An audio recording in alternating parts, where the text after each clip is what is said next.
everyone, and welcome. Those of you just joining, we're just waiting for a few more people to get in. We've got a great number of people joining us today. If you want to drop your name and the organization you're representing or where you are located or anything else you want us to know about you, feel free to put that in the chat so we can do some introductions that way. Since it's such a big group, I don't think we're not gonna have time this time to go around and do individual introductions. So this will have to work for us. All right. Well, and it's 12 o'clock, so I'm gonna go ahead and get us started if that's okay, Jackie, and then I'll keep admitting people as they're coming in. So they're kind of just flowing in. So I'm trying to go as fast as I can on getting people added so they don't miss anything. Welcome everyone for our January HR Collaborative Networking Group meeting. The intention of these meetings is really to bring a group of people together who have similar interests and can support each other, share ideas, concerns, challenges, and solutions, but also an educational opportunity and just an opportunity to encourage one another. So that's really the main objective here. And I always have a lot of fun because I get to hear some interesting, about some interesting topics, and then also get to hear some great perspective from those of you who are in local government. So I work with Strategic Government Resources, or SGR for short, and we work with local government organizations all across the country to do recruitment, assessment, and leadership development. If you're not familiar with us, I'm happy to share more info, but I won't take up our time today because we have a very special presenter here, Jacqueline Lambiase, who is the director of the Certified Public Communicator Program at TCU. Did I get that right, Jackie? Okay, perfect. And came highly recommended to me, and I've had a few conversations with her and can tell you we're going to learn a lot today. So what I'll do is go ahead and turn it over to Jackie and let her take it from here, and then we can follow up with some Q&A. But I would say, and Jackie, you correct me if I'm wrong, we like to keep these meetings conversational. So feel free to write a question, as we go, write your questions in the chat box. I'll keep checking there. And that way we're having some dialogue throughout as well. It's a little bit harder to do with a big group for you to just turn your mic off and say something. Although I would say if you have something to interject and it's timely, please go ahead and do that as well.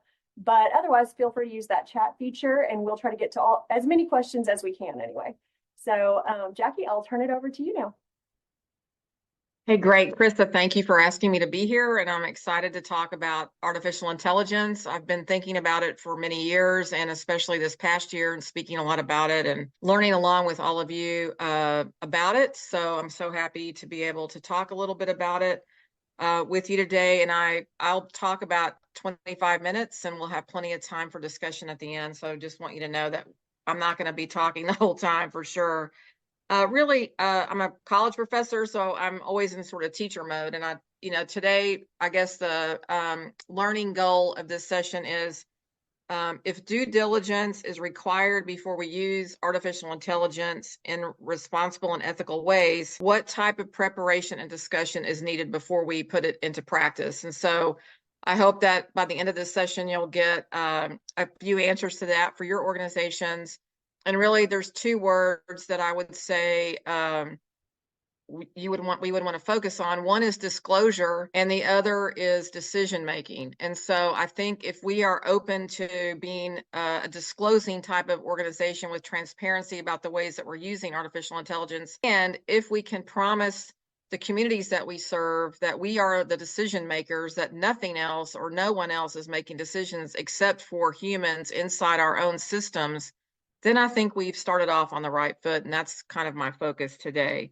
Just thought I would start with a few quotes for inspiration, and then I've got about 6 slides, and then we can talk. Josh Shapiro, who's the governor of the state of Pennsylvania, talks about, we do not want artificial intelligence to happen to us. And Buckminster Fuller, who was a futurist, he died in 1983, like a long time ago, but he was already thinking about the things that we're confronted with artificial intelligence. And he said, we are called to be the architects of the future, not its victims. And then just one more is Donna Haraway, who's a futurist, a rhetorician, a college professor. She's talked about cyborg life and things like that for many decades. And she said, our machines are disturbingly lively and we ourselves frighteningly inert. And I think we don't want that to happen. I think we want to remain lively and in the systems that we're working inside of. So of course, that's at the center of what I'd like to talk about today. And what I'll mostly be talking about is a certain kind of artificial intelligence, generative AI, and the kinds of things that are happening with programs and apps like ChatGPT and Google's Bard and now Gemini that it has recently released last month. So let me go ahead and share my screen up for a little bit of this very short slideshow, just so we can kind of keep track of some of the topics that I'd like to make sure that we cover today. So the first thing I'm going to talk about are the risk, and I'm going to be talking about the risk, the ethics, and then the due diligence. And so we'll start with risk. And of course, I think some of the biggest risk of AI just out in the world are disinformation and misinformation, which many of your organizations are dealing with, because these systems can generate content so quickly, deep fakes and all kinds of other types of images and content that are made to look real or made to look like they might be coming from an official organization like your own, but they're really not. They're coming for some bad actors out in the system. So I think that's one thing that we want to talk about, and I'll talk a little bit more about that in a minute. We want to think about quality and originality concerns. A lot of what AI produces is just average. And so sometimes when it's taking notes for us or doing some assimilation task or summarizing those kinds of things, that doesn't have to be original. It doesn't have to be very high quality. And I think those are really good uses for generative AI. But I think when we're producing content and preparing images and other things for the audiences that we're serving and the residents that we're serving, we certainly want to make sure that we're producing things at a high level, that it's high quality. It's not more haystack. I mean, we have a lot of haystack out there. And what I find, especially even in articles about AI that I suspect are generated by generative AI programming, there's a lot of writing and a ton of narrative, and there might be only 3 bullet points in this whole long article. And so those are some things that I think we want to be careful of. People don't want to read more. So we need very short and well-written and sturdy types of artifacts that we're producing for our organizations. And we want them to come from us. Why would anyone want to read something from your organization that someone in your organization doesn't want to write? And I think that's a key point here. There's ethical dilemmas, and we'll talk more about those down the road. People are certainly concerned about job displacement, and I think as a leader in your organizations, you'll have to speak to that it isn't going to replace people in your organization, if you can honestly say that. And you can talk about the need for humans and human brains and the empathy that humans only we have that are in the systems that you're using. Security and privacy are concerns. I'm not going to spend a lot of time on that, but there are, of course, intellectual property concerns. Once you put information from your organizations into Bard or into ChatGPT, then that is out in the wild for anybody to find and see. And so proprietary information you would want to be careful about. And we also know these systems are good at prying into other systems and finding things. And the last thing here, and I've got trust capitalized all the way across the word, I think trust is probably one of the biggest things that we want to think about when we're thinking about AI, because if we lose the trust of our residents and our audiences, then we are in a lot of trouble. And trust is everywhere. We talk about authenticity and empathy and things like that. And if those are values of our organizations, then trust is huge. And I just want to share just a little bit of trust research from the past year or so, because I think it's so important for us to think about AI related to trust. Of course, you may be familiar with Edelman's Trust Barometer, and I haven't seen it released. It's always released in January, and I haven't seen that data yet. But for 2023, we know that out there in the world, there was a 41% of people trusted government at all levels. We have some, kind of, I think, even maybe lower trust indexes from the Pew Center in 2022. And of course, we have to think about the fact that this was a poll that was taken right as the pandemic was kind of petering out a little bit anyway. In terms of people who trust government most of the time, we can look at 37% of Asian Americans trust government, 29% of Hispanics do, 24% of Blacks, and only 16% of white Americans trust government all the time. And from a Gallup poll in 2021, we see similar statistics. Of course, the highest level of trust are at the local level. So 66% of people trusted local or municipal government, which is good for those of you who are working for cities and counties and school districts. State government is trusted 57% of the time, and federal government 39% of the time. We know that, trust is added when people are able to participate in government, when they feel like they're being heard and listened to by government, when government is transparent and using two-way communications, those types of things. So I just wanted to share some of that information about trust, because I think it's kind of a backdrop to a lot of what I want to talk about in this short time today.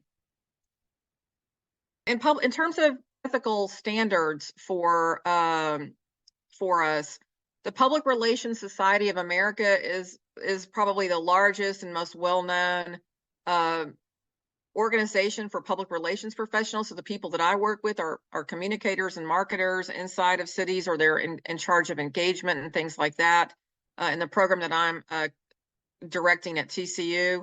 So when we look into the ethical standards of PRSA, we can look at, they put out ethical standard advisories to kind of keep their code of ethics up to date. And so from this in 2021, as strategy-focused public relations professionals committed, I got to move something so I can keep reading this, building trusted relationships, we must slow down, ultimately eliminate the exchange of misinformation. And so what the Public Relations Society of America is really doing is they are saying we know that we are part of communication systems, and we need to ensure that there's good information in those systems. And it's really incumbent upon us as communicators to slow down, to make sure that the systems we're part of have good information, that there isn't mis and disinformation in there.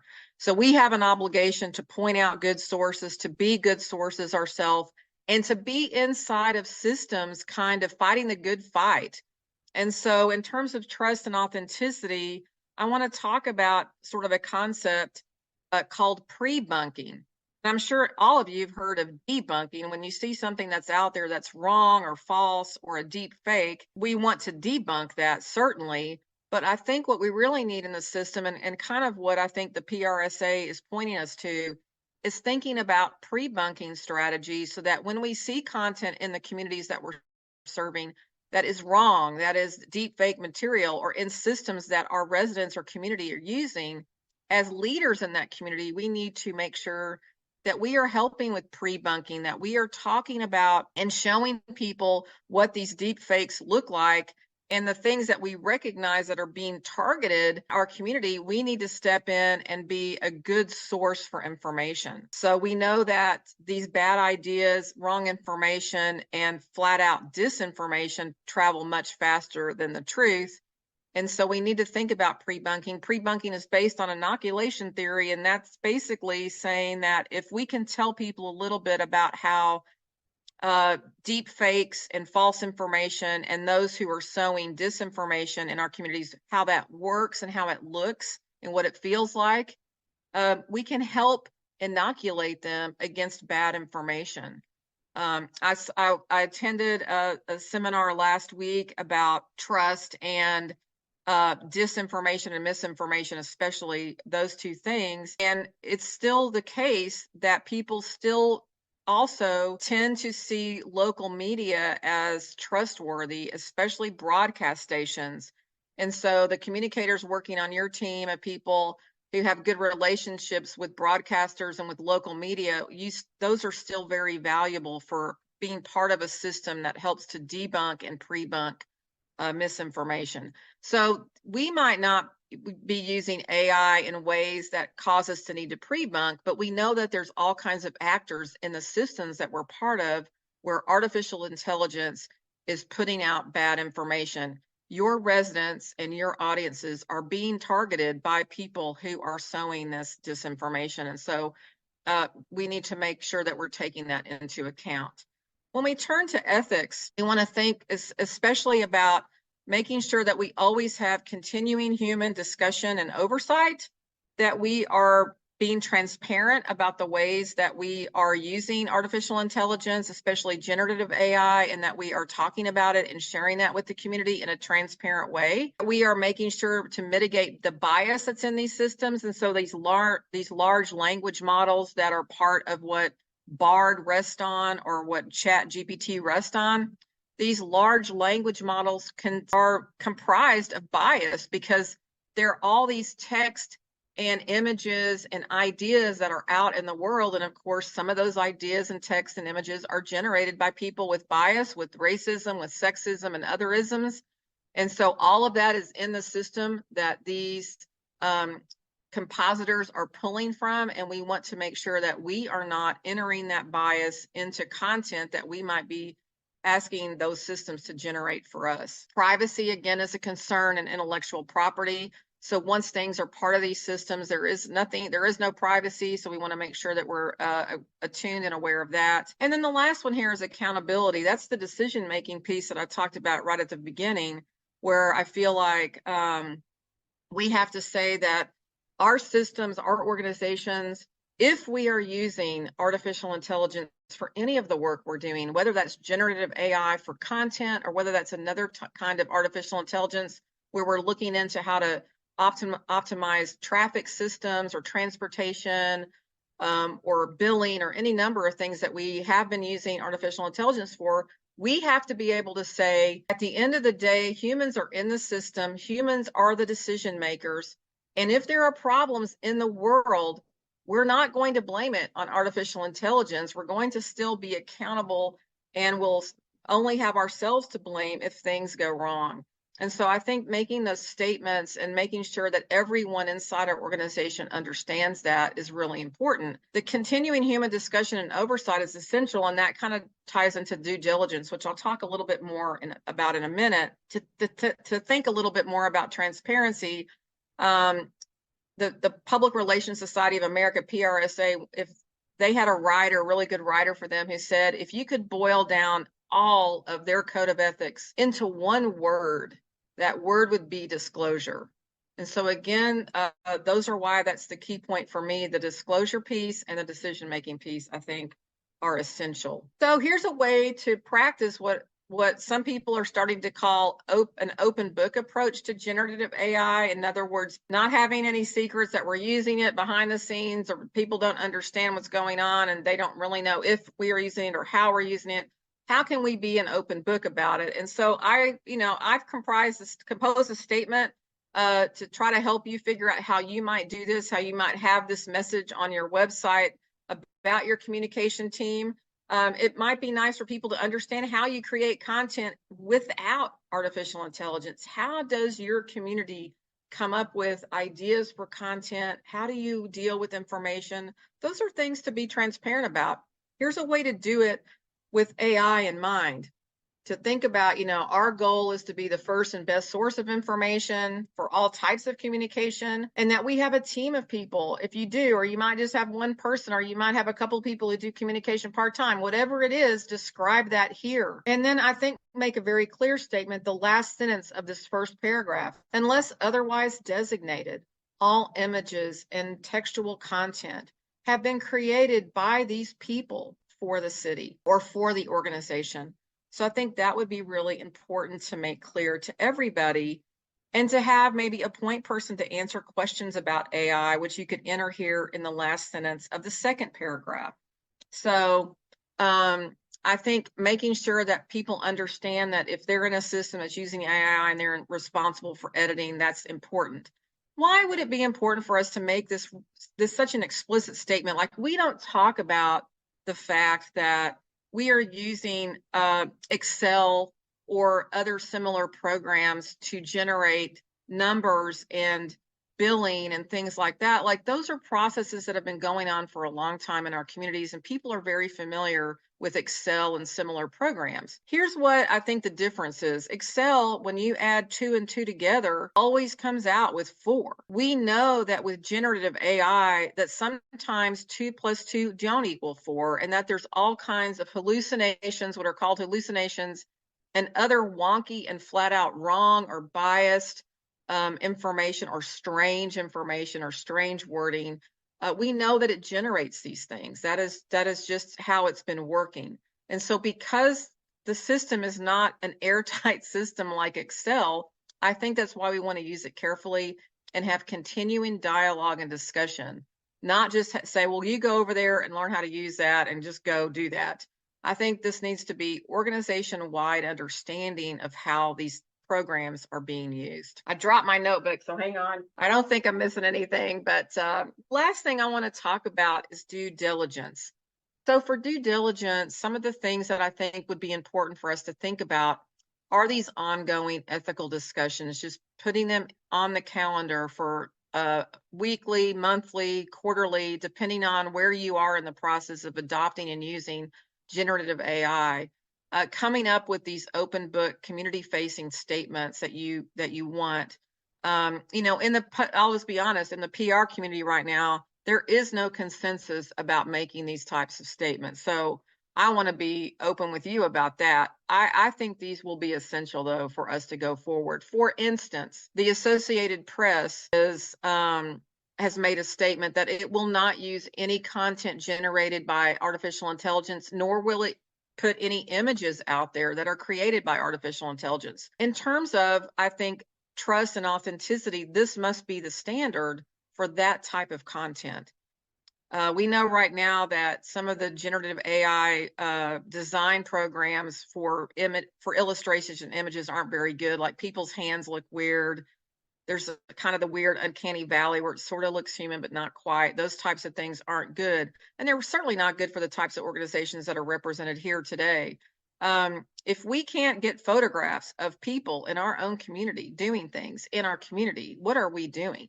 How are we really serving people very well like that? So I think there may be some lines in the sand that you want to think about and draw where you will only use authentic photographs, because what is a photograph if we can't trust what it is? A photograph is direct evidence. And so we want to use it in that way.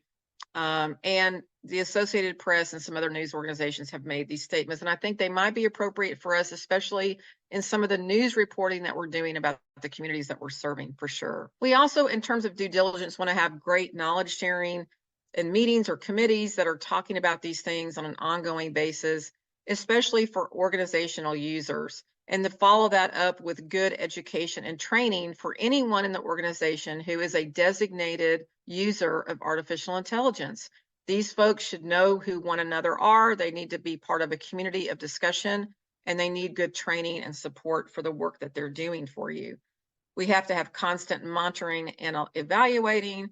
I think mental health checks are going to be really important. Some of the work that I've been looking at over the past year or so has talked about mental health, and something that was published in the summer in the Journal of Applied Psychology, it took into account 4 studies about people using artificial intelligence. What does it do to the workers in the system who are using AI? And some of the broad findings from 4 different studies tell us that people, when they interacted more with AI, they had a greater need for human contact. They had increased loneliness, insomnia, and substance abuse, and those types of things. And so we definitely want to make sure that we have thought about these mental health checks for the people in our organizations who may be off in a corner using artificial intelligence or looking at screens for much of their day. We need to take care of those folks. And then again, this pre-bunking for activities outside of your organization that affect your community or affect your city.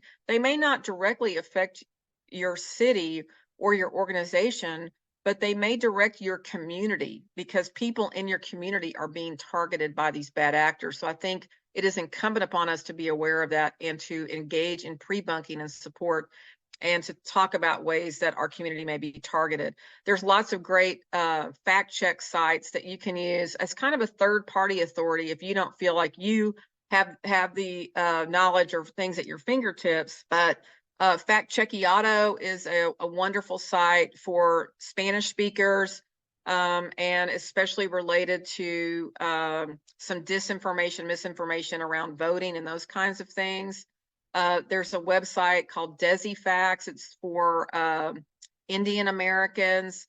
and it's to help fact check all kinds of things. So those sites are well regarded by some of the people in your community, and there's many sites like them.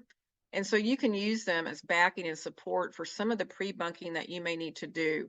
I think one of the things that distinguishes public relations from any other thing in the big tent of strategic communication, so that would be marketing and advertising, the way that public relations is really distinguished from those other two things is issues management. And so what I'm suggesting to you is that artificial intelligence inside and outside our organizations is going to require us to do quite a bit of issues management, to recognize issues coming at our community and to be part of a communication system that is responsive, responsible, and offering good facts for people to look at.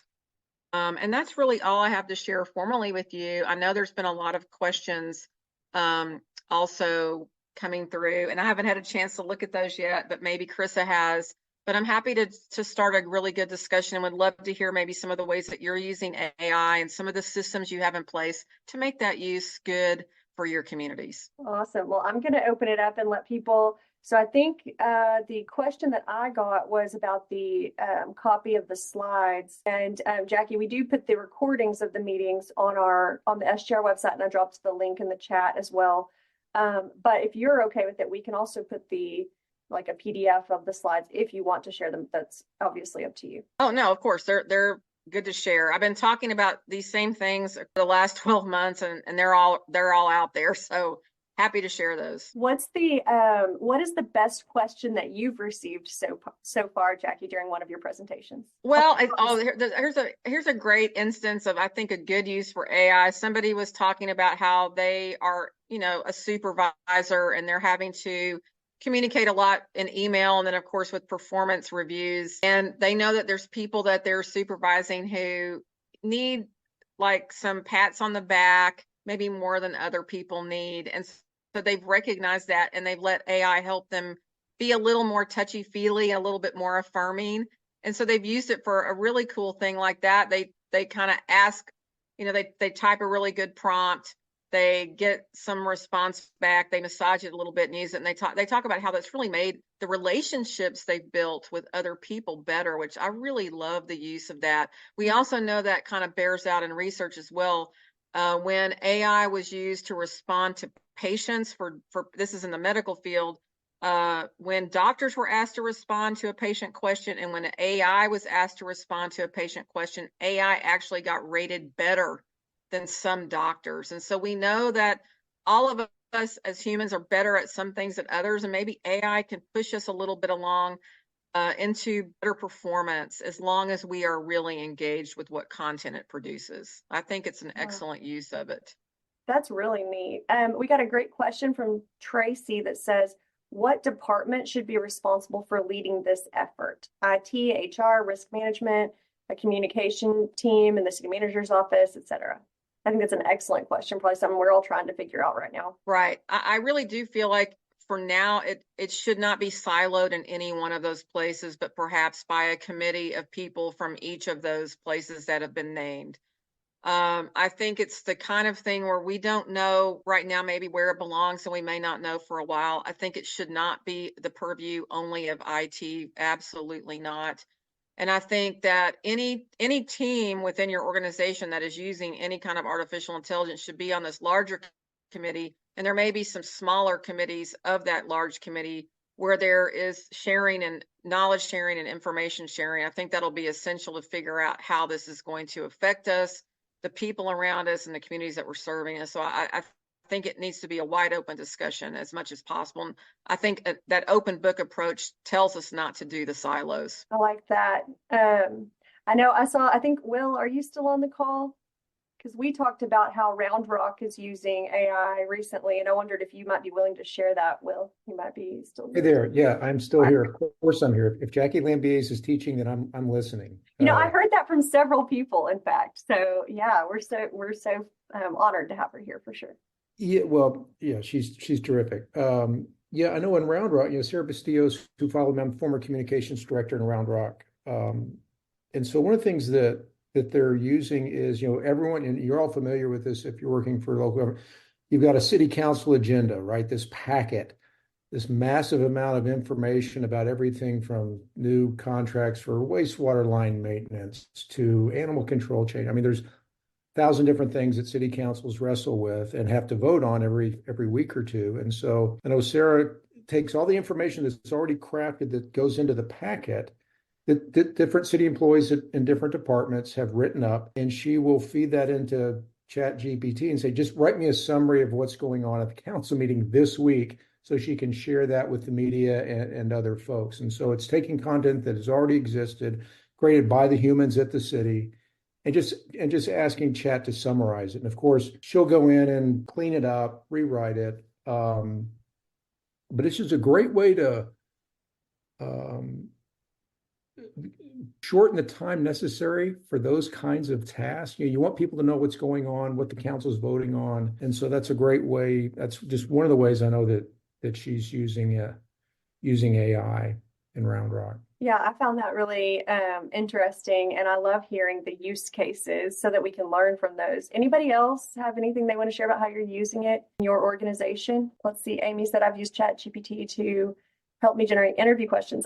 I've heard that before also. I love that. It can review drafted agenda items to see what it might be missing. You mentioned sites that we can use to fact check. Are there sites that you can search city information beyond a Google search to assist with the debunking of incorrect information? Great question, Suzette. Yeah, I mean, I think there's a lot of those fact checking websites that are run by lots of news organizations would be essential. If you had, local news, using them as authoritative sources, if they're trustworthy, I would definitely rely on them.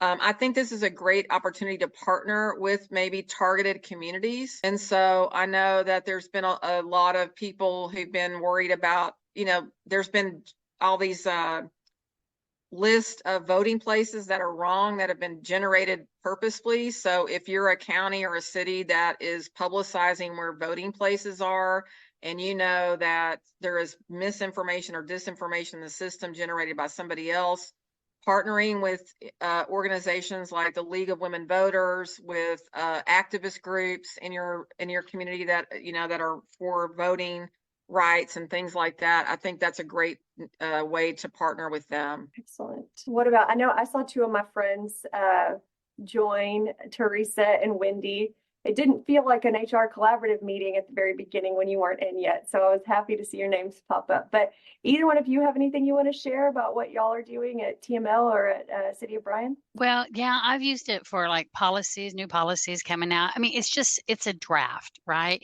You say, write out a policy regarding this, and then you go out there and then you tweak it. Also, I saw a class yesterday about using it for, just on how you write emails out, right? You can tell it the tone to do. So I want this in a business tone. I want this in a more relaxed or collaborative. So you can draft your email and then have it kind of revise it. So it's the tone that you want to reach the people with. I just think it's great, but you just have to remember that it is a draft. It gets you started. You can use it in training. I want a course on leadership, then I want it to hit this, and this. Give me up some ideas, and then it can give you an outline, and then you take from the outline, and then you start using your brain to make it come together. I like that. In fact, Jackie, you probably know more about this. Well, I'm sure you do, but someone told me recently that maybe it was Yale, I think, that's doing like a completely AI-driven class. Mm-hmm. And that I was like, what? Like, how is that possible? But I mean, interesting, needless to say, but yeah, that's amazing to me. Right. I think there's so many good things. I think communicators can use it in really interesting ways. One way that I recommend people to use it is to help them write holding statements about all kinds of incidents that they may need to respond to, because then they already have the draft in hand in a folder that's on their laptop, or in a binder if you're without electricity, but you've got something printed out that will help you get started in making a statement about a death on the premises, something happening in the community, some child getting hurt at a park, all those types of statements that you don't have to start from scratch when you're pressed for time.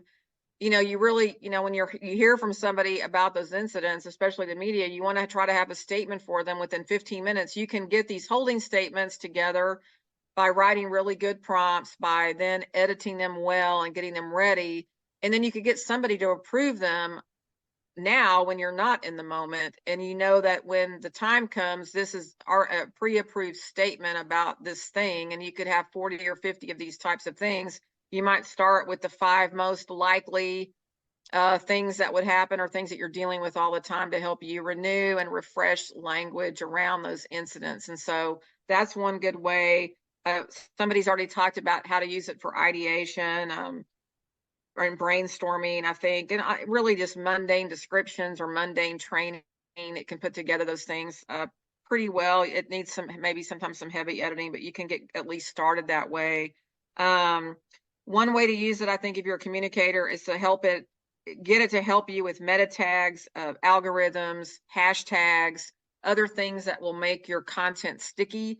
So it can help you make a good plan for how to get your content not only out to the audiences that need to see it, but also to, to particular ways around things within social media platforms. So those are some ways that I think, communicators have been using it pretty well. That's awesome. I like this question from Melanie that says, will we soon see a chief AI position? I think it's a great question. That was what was going through my head as well, Melanie, when we were having that discussion. Yeah, I don't know. I think there's going to have to be a committee or a person who maybe has another job, but this is part of the work they're doing now, would be to make sure that everybody in an organization is up to date and is thinking about it responsibly. And when you're going to get some questions directly to an organization who is going to do the speaking for you, I think having that person in place is important, and maybe it will evolve into something completely on its own. Although, right now, we have all kinds of people throughout our organizations are using spreadsheets and things like that, but we don't have a spreadsheet position. So maybe it won't be quite so, I guess explicit as that. Maybe it's going to be more hopefully across silos, and the discussion will flow through everybody, I hope.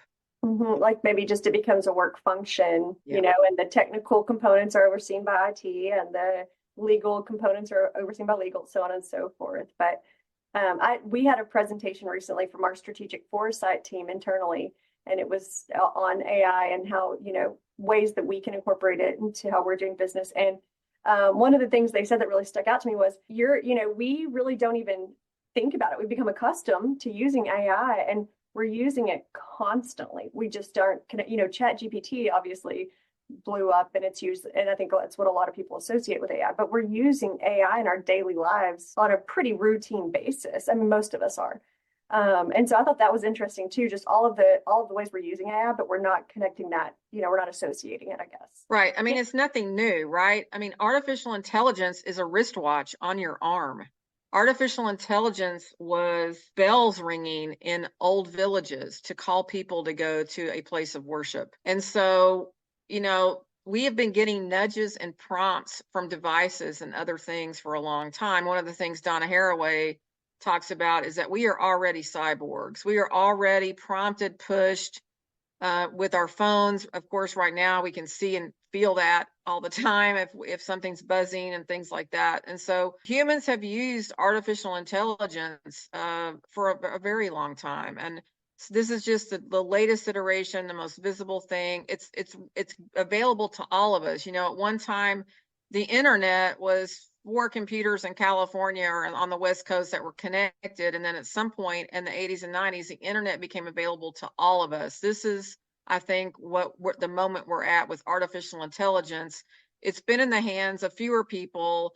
We haven't been as aware of it. And now we can get in it and use it ourselves. And so I think that's the exciting part about it. And there's a lot of potential, but I think we also want to walk carefully and move slowly as we begin to adopt it and use it, especially for things beyond summaries and writing a nicer email. Those types of things I think are good uses of it, but I think we also want to be careful about ceding too much to it and letting it stand in place of our relationship with other humans, and especially on behalf of our communities.